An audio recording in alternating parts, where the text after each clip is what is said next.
Dear students, a very warm welcome to all of you in my today's lecture of business statistics.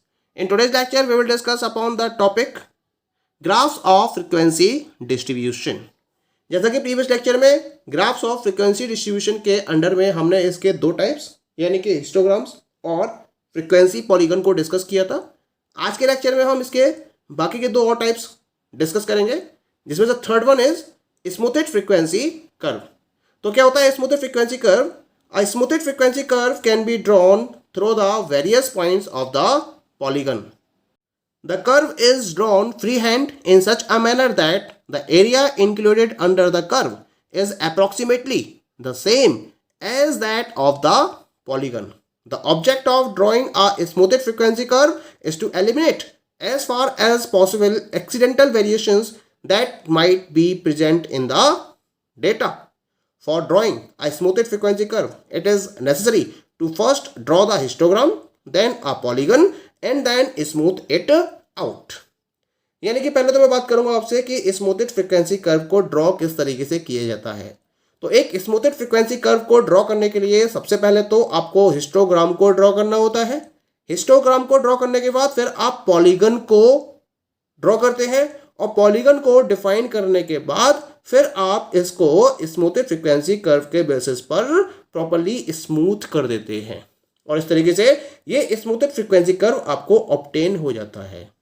यानी कि एक smoothed frequency curve को draw करने के लिए आपको पॉलीगन के वेरियस पॉइंट्स को कंसीडर करना होता है और कर्व को फ्री हैंड के बेसिस पर इस तरीके से ड्रॉ किया जाता है कि कर्व में जो कंप्लीट एरिया है उसको इंक्लूड कर लिया जाए जितना कि पॉलीगन में इंक्लूड किया गया है।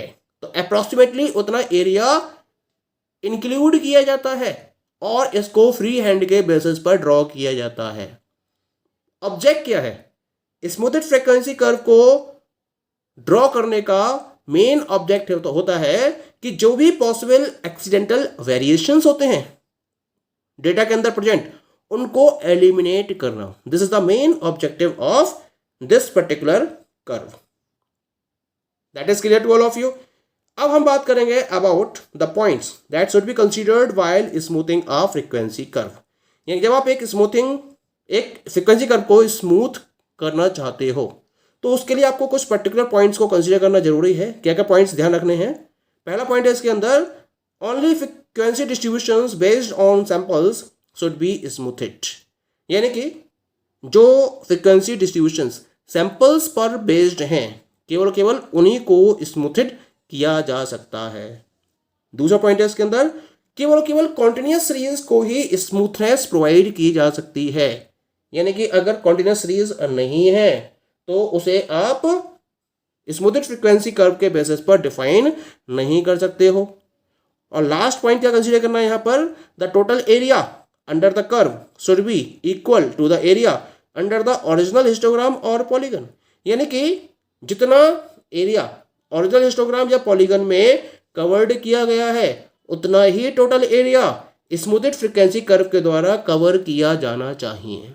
तो इन पॉइंट को ध्यान में रखते हुए आप स्मूथेड फ्रीक्वेंसी कर्व को ड्रॉ कर सकते हो। अब इसको हम एक प्रॉपर एग्जांपल के बेसिस पर समझ सकते हैं कि किस तरीके से हम स्मूथेड फ्रीक्वेंसी कर्व को ड्रॉ कर सकते हैं। तो यहाँ मैंने एक एग्जाम्पल रिप्रेजेंट किया है। क्या है example? Represent the following frequency distribution by means of a histogram, frequency polygon and frequency curve. तो यहाँ पर आपको तीनों रिप्रेजेंट करने हैं, हिस्टोग्राम, फिर फ्रीक्वेंसी पॉलीगन और फिर फ्रीक्वेंसी कर्व। डेटा दे रखा है आपको salary in 1000 rupees and number of employees दे रखे हैं। सैलरी दे रखी है आपको 30 to 40, 40 to 50, 50 to 60 up to 80 to 90 और नंबर ऑफ एम्प्लॉइज दे रखे हैं 30, 60, 90, 120, 80 और 50। ठीक है, तो यहाँ आपको प्रिपेयर करना है स्मूथेड फ्रीक्वेंसी कर्व। तो पहले तो मैं हिस्टोग्राम ड्रॉ करूंगा इसके लिए और हिस्टोग्राम को ड्रॉ करने के लिए मैंने क्या करा, एक्स एक्सेस पर तो सैलरी को डिफाइन करा है, ठीक है, और बाई एक्सेस पर मैंने एम्प्लॉइज को डिफाइन कर दिया है जैसा कि आपको ग्राफ में दिखाई दे रहा है यहाँ पर। ठीक है, अब जो सैलरी है उसको मैंने स्टार्ट किया 30 to 40, 40 to 50, 50 to 60, जैसे का दे रहा 30, फिर 40, फिर 50, फिर 60, 70, 80, 90। तो ये रेंज 30 to 40 की हो गई, ये रेंज हो गई 40 to 50 की, ये हो गई 50 to 60 की, ये रेंज हो गई 60 to 70, then 70 to 80 and the range is 80 to 90। अब यहाँ पर जो आपके पास मैक्सिमम वैल्यू है नंबर ऑफ एम्प्लॉइज के रेफरेंस में वो है 120। तो मैंने इसको 10 के स्केल पर डिफाइन करा है 1 सेंटीमीटर का गैप लेते हुए। तो 10, 20, 30, 40, 50, 60 और अप टू डैश 120 तक मैंने इसको रिप्रेजेंट कर दिया है। अब हम अपने हिस्टोग्राम्स को ड्रॉ कर लेते हैं। यहाँ पर 30 to 40 के रेफरेंस में वैल्यू दे रखी है 30। तो 30 to 40, 30 ये आपके पास हिस्टोग्राम ड्रॉ हो गया। इसके बाद 40 to 50 के लिए 60, तो 60 के लिए you are getting this histogram. इसके बाद नेक्स्ट के लिए आपके पास 90 दे रखी है 50 to 60 के लिए, 60 to 70 के लिए 120, 70 to 80 के लिए 80 और 80 to 90 के लिए 50। तो इस तरह से आपने हिस्टोग्राम को ड्रॉ कर लिया। अब मुझे इससे फ्रीक्वेंसी पॉलीगन ड्रॉ करना है। तो फ्रीक्वेंसी पॉलीगन को ड्रॉ करने के लिए जो इसकी अपर साइड है हिस्टोग्राम की, उसका मिड पॉइंट मैंने कंसीडर करा। This is the mid point of 30 to 40, this is the mid point of 40 to 50। इस तरह जितने भी हिस्टोग्राम से हर किसी के मिड पॉइंट को मैंने कंसीडर कर दिया और इनको मैंने एक लाइन से स्ट्रेट लाइन के बेसिस पर डिफाइन कर दिया। ये मैं ज्वाइन करता चला गया यहाँ पर, और ज्वाइन करते करते मैंने यहाँ पर जो कर्व ऑब्टेन किया, ये जिसको मैंने स्ट्रेट लाइन से रिप्रेजेंट कर रखा है, इसको मैंने नाम दिया है फ्रीक्वेंसी पॉलीगन का। तो ये आपके पास फ्रीक्वेंसी पॉलीगन इस तरह से रिसीव हो गया। अब मुझे क्या करना है, मुझे एक स्मूथेड फ्री हैंड के बेसिस पर डायग्राम को ड्रॉ करना है जो ऑलमोस्ट सारे पॉइंट्स को कवर करे और कंप्लीट फ्रीक्वेंसी पॉलीगन को भी कवर करे। तो मैंने यहाँ पर ये डॉटेड पॉइंट से एक कर्व को ड्रॉ किया है। ये स्मूथेड फ्रीक्वेंसी कर्व कहलाता है, जिसको मैंने फ्री हैंड से ड्रॉ किया है। और इसमें जो टोटल एरिया कवर्ड है वो ऑलमोस्ट उतना ही है जो फ्रीक्वेंसी पॉलीगन के द्वारा कवर्ड है। तो इस तरीके से आप फ्रीक्वेंसी कर्व को ड्रॉ कर सकते हैं। That is clear. The next and the last type of graph of frequency distribution is cumulative frequency curves, या फिर इन्हें हम पॉपुलरली ऑजेव्स का भी नाम देते हैं। क्या होते हैं ऑजेव्स या फिर cumulative frequency curve? At times we are interested in knowing how many workers of a factory earn less than ₹700 per month, और how many workers earn more than ₹1000 per month, etc. To answer these questions, it is necessary to add the frequencies. When frequencies are added, they are called cumulative frequencies. These frequencies are then listed in a table called a cumulative frequency table. The curve obtained by plotting cumulative frequencies is called a cumulative frequency curve or an ogive. क्योंकि कभी कभी आपको ये पता करना होता है, मान लीजिए क्वेश्चन मैंने राइज किया कि किसी पर्टिकुलर फैक्ट्री के अंदर कितने ऐसे वर्कर्स हैं जो 700 रुपये पर मंथ से कम अर्न कर रहे हैं, या फिर कितने ऐसे वर्कर्स हैं जो उसी पर्टिकुलर फैक्ट्री में ₹1000 पर मंथ से ज़्यादा अर्न कर रहे हैं। तो एक तरीके से मैं क्यूमुलेटिव फिगर को ऑब्टेन करने में इंटरेस्टेड होता हूँ। तो इसके लिए क्या करना पड़ेगा, आपको फ्रीक्वेंसीज को प्रॉपरली ऐड करना होगा। फ्रीक्वेंसी को ऐड करने के बाद हमें क्या मिल जाती हैं, हमें क्यूमुलेटिव फ्रीक्वेंसीज मिल जाती हैं। क्योंकि जब फ्रीक्वेंसीज को ऐड कर दिया जाता है तो उन फ्रीक्वेंसीज को हम क्यूमुलेटिव फ्रीक्वेंसी का नाम देते हैं। और जब इन पर्टिकुलर फ्रीक्वेंसीज को टेबल के मीडियम से लिस्टेड किया जाता है तो ये कहलाती है क्यूमुलेटिव फ्रीक्वेंसी टेबल। और फिर जब हम इस क्यूमुलेटिव फ्रीक्वेंसी टेबल को प्लॉट करते हैं ऑन द ग्राफ पेपर, तो हमें जो कर्व ऑब्टेन होता है, इस कर्व को हम क्यूमुलेटिव फ्रीक्वेंसी कर्व या फिर ऑजिव का नाम देते हैं। अब ऑजिव को कंस्ट्रक्ट करने के दो तरीके हैं, क्योंकि हमने एक क्वेश्चन पूछा था ना यहाँ पे ऊपर कि कम और दूसरे थे ज़्यादा। तो इसी वजह से एक मेथड कहलाएगा लेस देन मेथड और दूसरा कहलाएगा more than method. Less than method में क्या करेंगे हमें ना, इस मेथड में हम जो क्लासेस हमें दे रखी हैं उनकी अपर लिमिट से हम स्टार्ट करेंगे और फ्रीक्वेंसीज को लगातार ऐड करते चले जाएंगे, जोड़ते चले जाएंगे। और जो फ्रीक्वेंसीज को ऐड किया गया है, जब इनको प्लॉट किया जाएगा ग्राफ पर, तो हमें एक राइजिंग कर्व ऑब्टेन होगा जिसे हम ऑजिव लेस देन ऑजिव का नाम देंगे। दूसरा है more than method. More than method में क्या होता है, इस मेथड में हम क्लासेस की लोअर लिमिट से स्टार्ट करते हैं, यानी कि जितनी भी डिफरेंट क्लासेस आपको दे रखी हैं, हम सबसे पहले तो उनमें से लोअर लिमिट को डिफाइन करते हैं। फिर जो फ्रीक्वेंसीज होती हैं उन फ्रिक्वेंसीज को हम लगातार सब्ट्रैक्ट करते चले जाते हैं from the frequency of each class. जो भी क्लासेस दे रखी हैं, हर क्लास की फ्रिक्वेंसीज को हम उस लोएस्ट क्लास की फ्रिक्वेंसी में से माइनस करते चले जाते हैं, सब्ट्रैक्ट करते चले जाते हैं। और इस तरह से हमें जो फ्रिक्वेंसीज मिलती हैं, जब हम इनको ग्राफ पेपर पर प्लॉट करते हैं तो हमें एक डिक्लाइनिंग कर्व ऑब्टेन होता है। तो हम इस डिक्लाइनिंग कर्व को मोर देन ऑब्जेक्ट का नाम देते हैं। क्लियर हो गया? तो ये दो तरीके हैं जिसके बेसिस पर क्यूमुलेटिव फ्रीक्वेंसी कर्व या फिर ऑब्जेक्ट्स को ऑब्टेन किया जा सकता है। इसको हम एक प्रॉपर एग्जाम्पल के बेसिस पर डिस्कस कर सकते हैं। जैसा कि यहां पर आपको एग्जाम्पल दे रखा है, draw less than and more than objects from the data given below. तो ये डेटा दे रखा है और इसके हेल्प से आपको लेस देन और मोर देन दोनों ही टाइप के ऑब्जेक्ट्स को ऑब्टेन करना है। प्रॉफिट दे रखे in rupees lakhs, 10 to 20, 20 to 30, 30 to 40, 40 to 50 up to dash 80 to 90 तक दे रखा है आपको। ठीक है, और नंबर ऑफ कंपनीज दे रखे हैं इसके रेफरेंस में 6, 8, 12, 18, 25, 16, 8 एंड 5। ठीक है, अब हमें क्या करना है, पहले तो लेस देन के लिए ऑब्टेन करना है। तो लेस देन में मैंने तरीका बताया था आपको कि हमें फ्रीक्वेंसीज को ऐड करना है। तो यहाँ जो क्लासेस है उसको मैंने फॉलो किया। तो यहाँ मैं कहाँ से स्टार्ट करता हूँ, अपर लिमिट से। तो जो क्लास दे रखी है आपके पास, पहली क्लास, उसकी अपर लिमिट है 20, तो 20 से स्टार्ट करा, 20, फिर 30, फिर 40, 50, 60, 70, 80 और 90, क्योंकि मैक्सिमम कितनी यहाँ पर 90 तक दे रखी है।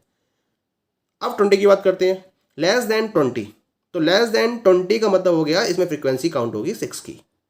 नाउ लेस देन 30, तो लेस देन 30 का मतलब क्या होगा, 30 के अंदर ऐड कर दोगे 6 + 8 यानी कि 14। लेस देन 40, तो 14 में ऐड करोगे आप 12 को, दैट इज 26। फिर 50 की बारी आएगी तो अगली ऐड करोगे 26 + 18 यानी कि 44।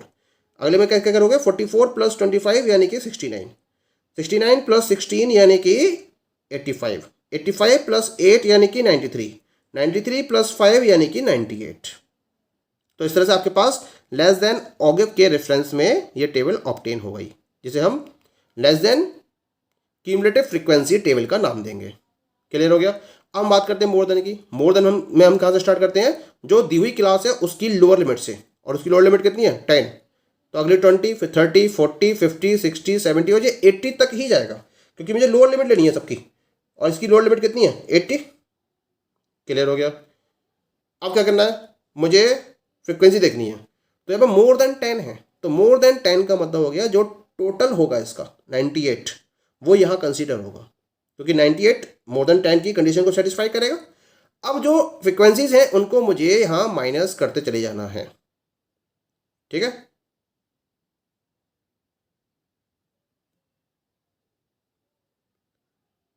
तो कैसे करेंगे माइनस, रिवर्स लेके चलना है। यहाँ पर रिवर्स, यहाँ से माइनस करोगे इसको, 98 में से 5 को माइनस करा 93, 93 में से 8 को माइनस करा 85, 85 में से 16 को माइनस करा 69, 69 में से 25 को माइनस करा 44, 44 में से 18 को माइनस करा 26, 26 में से 12 को माइनस करा 14, 14 में से 8 को माइनस करा 6, और ये 6 बराबर है इक्वल है इसके।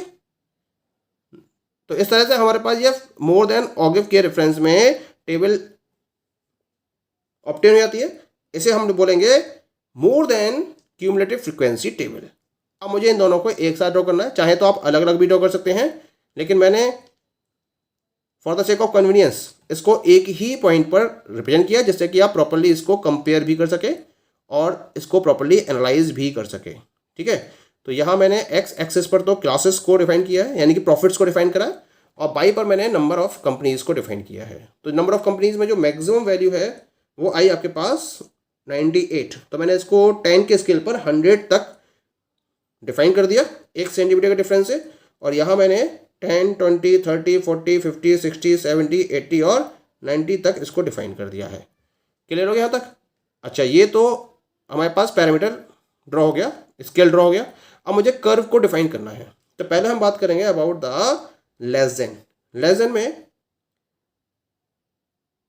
20 से स्टार्टिंग हुई है, फॉर लेस देन ओके में 20 से स्टार्टिंग हुई है। 20 पे कितना है 6, 30 पे कितना है इसका 14, 40 पे कितना है इसका 26, 50 पर दैट इज 44, ये वो पॉइंट है जहाँ पर लेस देन और मोर देन दोनों एक दूसरे को इंटरसेक्ट भी करेंगे। क्योंकि आप देख लीजिए यहाँ पर 50 पर भी 44 है और यहाँ 50 पर 44 है, तो कोई ना कोई एक पॉइंट जरूर कंसीडर होता है ऐसा। 60 पर लेस देन में दे रखा है आपको 69, तो ये पॉइंट आएगा आपका 69। 70 पर 85, you are getting this point, ठीक है। ऐसे ही 80 पर 93, तो 80 का स्पॉटिंग 93, तो ये पॉइंट आपके पास कंसीडर हो जाएगा, ठीक है। और 90 पर you will get the value of 98, ये पॉइंट आपका यहाँ से कंसीडर हो जाएगा। तो इनको मैंने ज्वाइन करते हुए यहाँ डॉटेड लाइन से एक लाइन ड्रॉ करी है, ये रिप्रेजेंट करेगा लेस देन ऑगिव को। ये राइजिंग कर्व है, तो ये राइजिंग कर्व है लेस देन ऑगिव को रिप्रेजेंट करते हुए। अब हम बात करेंगे किसकी, मोर देन की। तो मोर देन में पहले जीरो कहाँ से स्टार्टिंग करेंगे, 10 से स्टार्टिंग करेंगे इसकी। 10 पर वैल्यू कितनी रखी है, 98। ऐसे 20 पर 93, 30 पर दैट इज गिवन यू 85, 40 पर दैट इज गिवन यू 69, 50 पर 44, ये कंसिडर होगा यहाँ पर। 60 पर 26, ठीक है। ऐसे 70 पर 14 और 80 पर आपकी आएगी 6। अब इन सारे पॉइंट्स को मैंने डॉटेड लाइन से मैच करते हुए रिप्रेजेंट करा है। तो ये जो ऑगिव आया ये वाला, this is known as the more than ogive. तो इस तरीके से आपके पास लेस देन ऑगिव और मोर देन ऑगिव दोनों ही ऑब्टेन हो जाते हैं। क्लियर? Thank you.